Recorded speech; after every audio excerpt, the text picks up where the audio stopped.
Hey, how's it going and welcome to my channel. So today I'm going to have a look at this 2016 Holden Colorado. It's the LTZ model. I purchased this a while ago as a repairable write-off, and had a little bit of damage on the front right side there. But I've fixed it up and it's all re-registered again. So let's have a look around it. Let's get into it.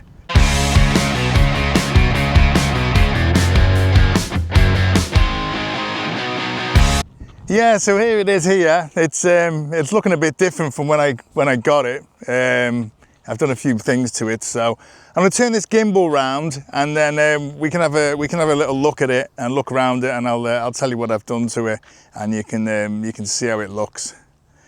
So this is it. This is the beast. So the damage was on, if you see my other videos, the damage was on this front right fender and the bumper, and the wheel wasn't damaged, but the suspension was a little bit damaged. So now the bumpers, I got a fender for it, and I got it repainted professionally, but he didn't do a very good job of it. It's a good match colour, but the finish on it is not fantastic. Yeah, it's got, you know, if you look to this other panel, reflection in it, it's just got a little bit of orange peel, not much. I reckon probably like some 1,000 or 12,000 grit wet would probably just flatten it a bit and it'd rebuff. So, but it's not bad at all. It's not 100%. I'd say it's like 90%. So, and then the front bumper I couldn't get a bumper here in Western Australia. I looked and I just couldn't get one, so I'd managed to fix this one up here, so you can see that it's got a few cracks in it, but it fixed about well onto the fender there, all right. And that they passed. You can see I had to put a couple of screws in just to get it to fix, but they passed the inspection on it. So and then the rest of the panel's all right. This rear panel I had to like knock out because there was some like damage on it. So, but they passed it. They passed the inspection on that. So, you know, some people would just replace the whole tub, but it just costs. That's why they don't repair these vehicles. They just end up sending them to scrap, because the pricing things up that are new, and then, you know, it's going to cost a fortune to get it. So I'll do a price of what I got everything at, and what I bought the vehicle for, and everything that's cost me to get it back on the road, really. So now you can notice that the stance of it is different. It's higher on the front. Now I got these. I took the two shock absorbers off, and I got these little spacers that fit on top of the strut. So the whole strut comes off with the spring and the shock absorber and the top plate, the mount plate, and they fit these. And then also on the top of the upper arm has little spacers on it as well. So it stops the upper arm, the upper control arm being too far down. So it's really made a difference to the stance of it. It's just brought it up.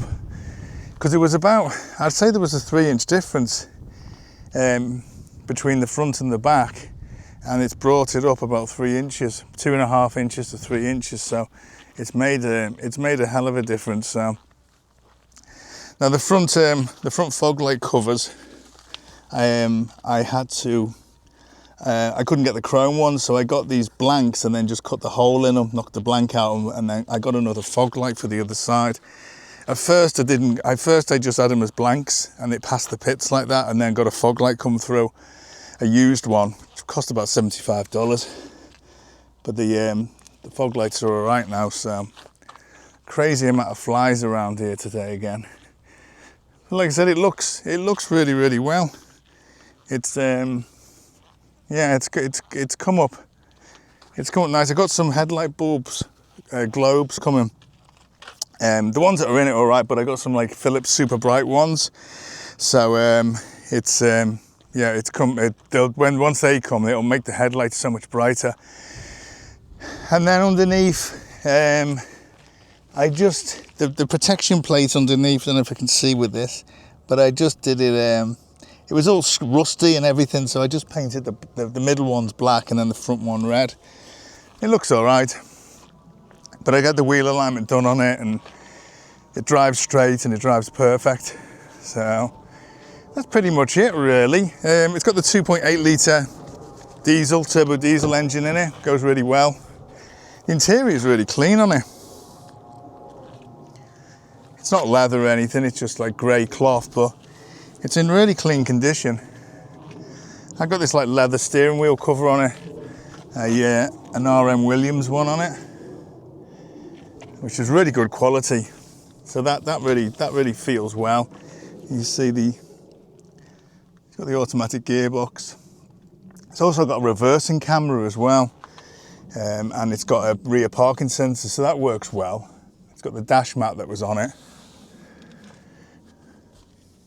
Yeah, but it's 235,000 kilometers, I think it's done.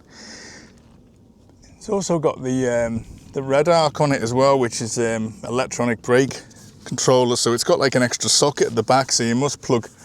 Some trailers must have electronic brakes, and you can plug that in, and obviously then you control the sensitivity of the electronic brake. So it must be there. I reckon that's probably it. So that's your normal socket. There you go, that's your normal socket. And that must be your brake control. I've got the tow bar behind the rear seat, because it does stick out a little bit. So save me catching my knees on it in the garage. I just took it off and put it behind the seat with the pin. So, but you can see it's it's in really good condition. It looks well for what it is. You know, I know it's like what, 9 years old, and it's done 235,000 kilometers, but it's in such good condition. All the tires are good on it. They're all the same type of tread. And then there's the back seats there. The rear headrests were missing when I got it, so I'm too really bothered about that. So let's open this bonnet. This hasn't got like bonnet struts on it. Yeah, it hasn't got it. It's got the bonnet arm, but it hasn't got the gas struts. Where I don't understand why they never put it in. But the engine's fantastic. The engine of the gearbox is fantastic. It's got a huge battery on it. But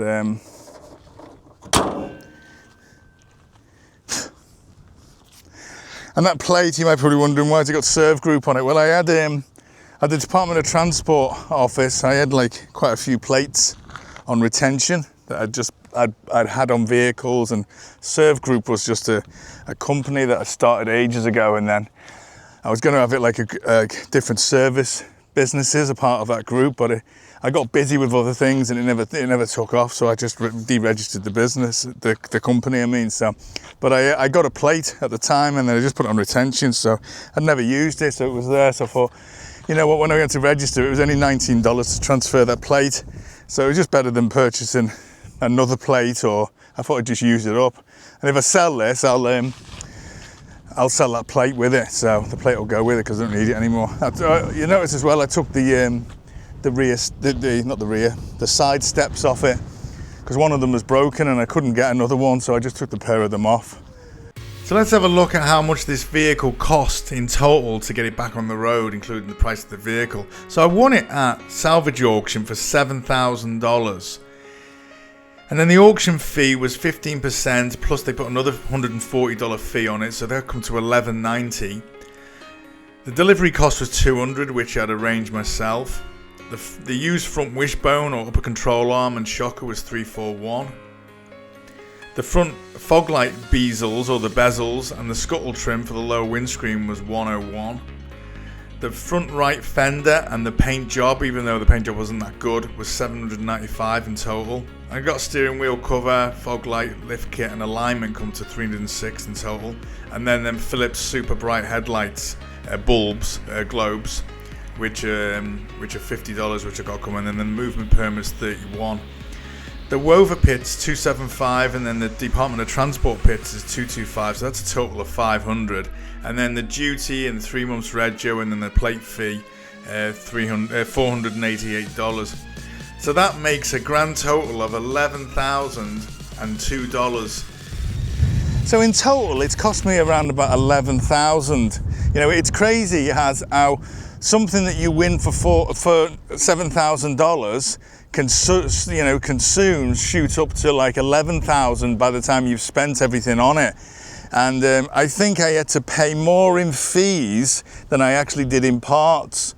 It's crazy, and that was fees to the auction and also fees to the Department of Transport for all the inspections and all that type of stuff. So it's incredible how it can shoot up that amount, like $4,000 it can shoot up. So, but yeah, so it owes me 11,000. So what I'm going to do is I think I'm going to put it on for about 15 and make about 4 grand on it, which I think is a fair price to make on it, considering the time that I've had it and actually the work that I've done on it as well, because I've spent some hours on it, and I never make money on the hours that I put in.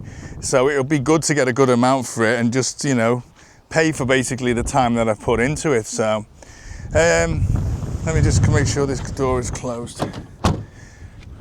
That's pretty much it really. So I'm here again at my favourite place where I come and do my cars. That building there looks like it's got windows in it now, but I'm not too sure what it's going to be. So okay, let's flip this gimbal round.